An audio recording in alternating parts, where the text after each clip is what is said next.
जौनपुर से अगली खबर, जहां जिले में लगातार अवैध निर्माण कार्य चल रहा है। थानेदार की मिलीभगत से निर्माण का काम हो रहा है। शिकायत के बावजूद कोई कार्रवाई नहीं हो रही है। कानून की रक्षा करने वाले ही अब कानून की धज्जियां उड़ा रहे हैं। सुजानगंज थाना क्षेत्र के बनवीरपुर गांव का ये पूरा मामला है।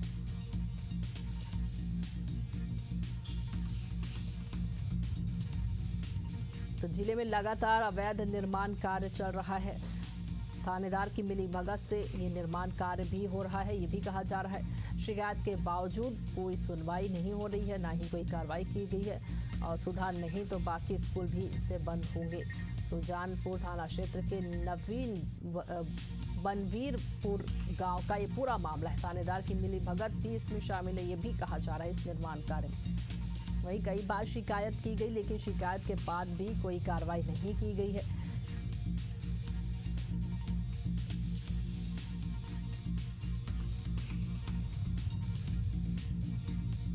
ज्यादा जानकारी के साथ ब्यूरो चीफ मनीष यादव हमारे साथ जुड़ गए। मनीष, पूरा मामला आपसे जानना चाहेंगे। अवैध निर्माण कार्य यहाँ पर हो रहा है, ये भी कहा जा रहा है कि कई बार शिकायत की गई लेकिन अब तक कोई कार्रवाई नहीं हुई है। क्यों ये कार्रवाई नहीं हुई है अब तक?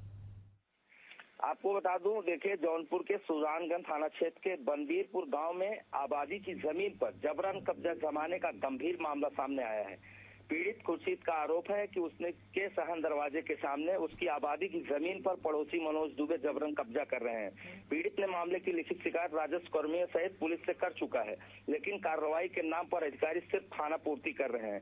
पीड़ित ने मामले की लिखित शिकायत जिलाधिकारी जौनपुर से करते हुए कार्रवाई की मांग की। पीड़ित खुर्शीद की लिखित शिकायत पर जिलाधिकारी जौनपुर ने लिखित शिकायती पत्र पर रिमार्क करते हुए थाना प्रभारी सुजानगंज को आदेशित कर दिया कि मामले की जांच कर आवश्यक विधिक कार्रवाई करे और यथास्थिति साथ कायम रखे। बावजूद इसके जिलाधिकारी जौनपुर के आदेशों को थानेदार सुजानगंज मानने को तैयार नहीं है। इससे साफ तौर पे कहा जा सकता है कि थानेदार सुजानगंज की मिलीभगत से दिन हो या रात अवैध निर्माण कार्य मनोज दुबे धड़ल्ले से कर रहा है। पीड़ित रात भर डायल 112 पर कॉल करके अवैध निर्माण कार्य की सूचना देते रहा, लेकिन पुलिस ने अवैध निर्माण कार्य को रोकने की जरूरत नहीं किया। पीड़ित खुर्शीद ने थानेदार सुजानगंज से लगातार शिकायत करता रहा, लेकिन पीड़ित की फरियाद थानेदार सुनने को तैयार नहीं है। पीड़ित राजस्व कर्मियों और जो तमाम पुलिस के ये अधिकारी हैं, उनसे भी लगातार गुहार लगाता रहा, लेकिन पीड़ित की फरियाद कोई सुनने को तैयार नहीं है। आखिर जब कानून की रक्षा करने वाले ही कानून की धज्जियां उड़ाएंगे तो इन गरीबों को न्याय आखिर कैसे मिलेगा?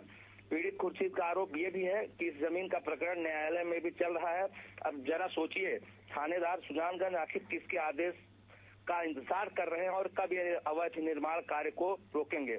हाल फिलहाल पीड़ित खुर्शीद ने थका हारा जब मुख्यमंत्री योगी आदित्यनाथ से कहीं ना कहीं अब न्याय की गुहार लगा रहा है और एक संदेश भी देना चाहता है कि जिस तरीके से उसकी सहन दरवाजे के सामने, यानी देखने वाली बात होगी कि अब इसके बाद क्या कुछ इस पर कार्रवाई होती है। तमाम जानकारी के लिए मनीष, आपका बहुत बहुत धन्यवाद।